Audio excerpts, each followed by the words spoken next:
तो स्वागत है आप लोग का जीनियस स्टडी क्लासेस में। आप लोग का स्वागत है। जो आज के इस वीडियो में जो टॉपिक कवर करेंगे वह प्रकाश का परावर्तन का ऑब्जेक्टिव रहेगा। ठीक है, उसमें ऑब्जेक्टिव क्वेश्चन जितना भी बोर्ड एग्जाम में पूछा गया है यानी कि क्वेश्चन बैंक में वो भी लिए हैं और जो बनता है ठीक है उसको भी कराएंगे। तो हम लोग इससे पहले बात किए थे, इससे पहले जो वीडियो डाले हैं उसमें किए थे प्रकाश का परावर्तन क्या है तथा कितने नियम थे, दोनों नियम को बताए थे। उसके बाद आवर्धन क्या है, उसको अवतल दर्पण और उत्तल दर्पण में अंतर जाने थे। तो पूरा टॉपिक करा देते प्रकाश का परावर्तन से जो भी क्वेश्चन आएगा वो करा दिए थे। अब जो हम लोग इसका ऑब्जेक्टिव पर बात करेंगे। ठीक है, चलिए हम लोग ऑब्जेक्टिव जो भी बनेगा वो क्वेश्चन में लेंगे। तो स्टार्ट करते हैं। तो पहला क्वेश्चन है, प्रकाश की किरणें गमन करती है, बताइए प्रकाश की किरणें गमन करती है।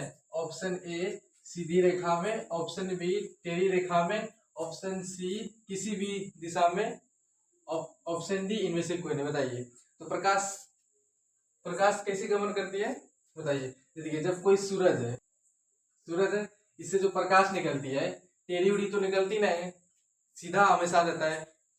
तो देखिए क्या इसका राइट आंसर होगा, सीधी रेखा में प्रकाश गमन करती है, यानी कि राइट आंसर क्या होगा, ए।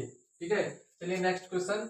अगला क्वेश्चन है, परावर्तन के नियम से निर्धारण होता है, यानी कि प्रकाश मतलब परावर्तन के नियम से निर्धारण होता है। बताइए हम लोग प्रकाश का परावर्तन का दो नियम पढ़े थे। पहला आपतन कोण बराबर परावर्तन कोण, दूसरा आपतित केंद्र परावर्तित केंद्र अभिलंब, तीनों एक ही समतल में होता है। ठीक है, चलिए ऑप्शन को जानते हैं। पहला ऑप्शन है आपतन कोण बराबर परावर्तन कोण, दूसरा ऑप्शन है परावर्तन कोण बराबर अपवर्तन कोण, ऑप्शन सी है आपतन कोण बराबर विचलन कोण। बताइए, और डी नंबर ऑप्शन है इनमें से कोई नहीं। तो क्या इसका राइट आंसर होगा, प्रकाश का पहला नियम क्या कहता है, आपतन कोण बराबर परावर्तन कोण, यानी कि राइट ऑप्शन क्या होगा, ए।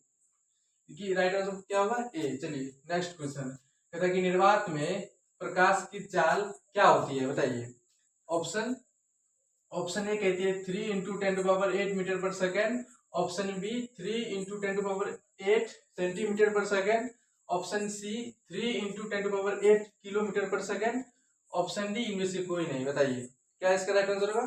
तो हम लोग पढ़े थे क्लास में भी कि निर्वात में प्रकाश का चाल कितना होता है, 3 × 10⁸ मीटर पर सेकेंड, यानी कि option A is the right answer. ठीक है, चलिए अगला क्वेश्चन है, प्रकाश के परावर्तन का कितने नियम है। बताइए हम लोग क्लास में भी जाने थे पहला वीडियो में कि प्रकाश का परावर्तन का कितने नियम है, दो नियम है। चलिए इसका क्या राइट आंसर हो जाएगा, ऑप्शन बी, यानी कि प्रकाश का परावर्तन के कितने नियम है, दो नियम। ठीक है, चलिए नेक्स्ट क्वेश्चन, दंत विशेषज्ञ किस दर्पण का उपयोग करता है। बताइए ऑप्शन ए समतल दर्पण का, ऑप्शन बी उत्तल दर्पण का, ऑप्शन सी अवतल दर्पण का, ऑप्शन डी इनमें से सभी दर्पण का। बताइए तो चलिए बताइए क्या इसका नाम है, यानी कि दंत तो उसमें क्या, बताइए किसका दर्पण का उपयोग किया जाता है, तो अवतल दर्पण का उपयोग किया जाता है। Option C is the right answer. ठीक है, चलिए अब नेक्स्ट क्वेश्चन कराते हैं। समतल दर्पण द्वारा बना प्रतिबिंब होता है, बताइए कैसा होता है, समतल दर्पण द्वारा प्रतिबिंब कैसा बनता है।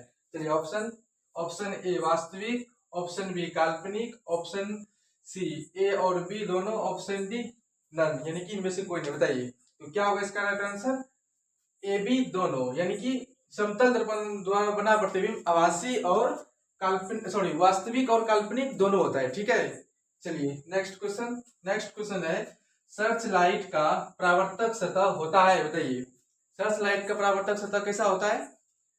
ऑप्शन ए आभासी और छोटा, ऑप्शन बी आभासी और बड़ा, ऑप्शन सी आभासी और वस्तु के आकार का, ऑप्शन डी इन वास्तविक। बताइए क्या इसका राइट आंसर होगा, यानी कि सर्च लाइट का परावर्तन सतह आभासी और वस्तु के बराबर होता है। कैसा होता है सर्च लाइट का परावर्तक सतह, एक वस्तु का आभासी प्रतिबिंब बनता है, यानी बताइए यानी कि वास्तविक वस्तु का आभासी प्रतिबिंब किस दर्पण में बनता है। बताइए ऑप्शन ए समतल दर्पण में, ऑप्शन बी उत्तल दर्पण में, ऑप्शन सी अवतल दर्पण में। बताइए और ऑप्शन डी सभी दर्पण में, यानी कि ऑप्शन में जो दिया हुआ है दर्पण। बताइए क्या राइट आंसर होगा, यानी कि वास्तविक वस्तु का आभासी प्रतिबिंब तीनों दर्पण में बनता है, समतल दर्पण में भी, उत्तल दर्पण में भी, अवतल दर्पण में, यानी कि ऑप्शन इसका डी राइट आंसर होगा। ठीक है, चलिए नेक्स्ट क्वेश्चन कि घिसा कांच होता है क्या होता है। बताइए पारदर्शन ऑप्शन अपारदर्शक, ऑप्शन सी पारभाषक, ऑप्शन डी इनमें से कोई नहीं। बताइए इसका राइट आंसर क्या होगा? घिसा हुआ कच होता है पारभाषक, ठीक है, क्या होगा? पारभाषक, यानी कि ऑप्शन सी राइट आंसर होगा। चलिए नेक्स्ट क्वेश्चन है, वस्तु से छोटा प्रतिबिंब बनता है, बताइए किस दर्पण में बनता है? अवतल दर्पण में, उत्तल दर्पण में, या समतल दर्पण में, या ए बी दोनों, यानी कि उत्तल और समतल दर्पण में दोनों। क्या इसका राइट आंसर होगा? ए बी दोनों, यानी कि उत्तल दर्पण में भी और उत्तल दर्पण में और अवतल दर्पण में दोनों में बनता है, ठीक है, यानी कि ऑप्शन डी इसका राइट आंसर होगा। चलिए नेक्स्ट क्वेश्चन, मोटर गाड़ी का पार्श्व दर्पण होता है, बताइए, यानी कि मोटर गाड़ी में कौन सा दर्पण का प्रयोग होता है? बताइए। ऑप्शन ए अवतल दर्पण, ऑप्शन बी उत्तल, ऑप्शन सी समतल, ऑप्शन डी कोई नहीं। बताइए क्या इसका राइट आंसर होगा? यानी कि अवतल होगा। क्या होगा? अवतल इज द राइट आंसर, ठीक है, यानी कि ए होगा ऑप्शन। चलिए अगला क्वेश्चन, दाढ़ी बनाने में कौन सा दर्पण का उपयुक्त है, यानी कि दाढ़ी बनाने में कौन सा दर्पण का प्रयोग किया जाता है? चलिए बताइए।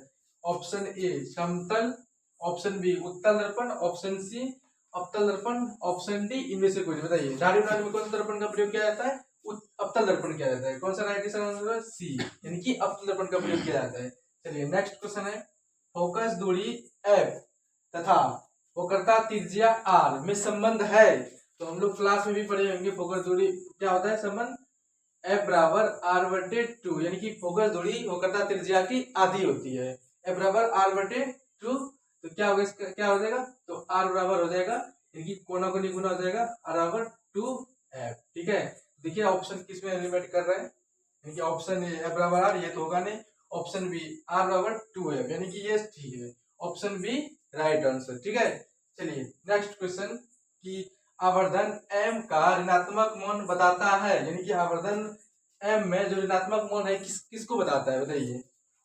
ऑप्शन ए वस्तु के सापेक्ष प्रतिबिंब उल्टा, ऑप्शन बी वस्तु के सापेक्ष प्रतिबिंब सीधा, अगला ऑप्शन है वस्तु के प्रतिबिंब से छोटा, अगला ऑप्शन से प्रतिबिंब बड़ा। क्या इसका राइट आंसर होगा? यानी कि आवर्धन m जो है ना ऋणात्मक बताता है वस्तु के सापेक्ष प्रतिबिंब का उल्टा, ठीक है, तो राइट आंसर इसका क्या हो जाएगा? ए। तो ठीक है, आज के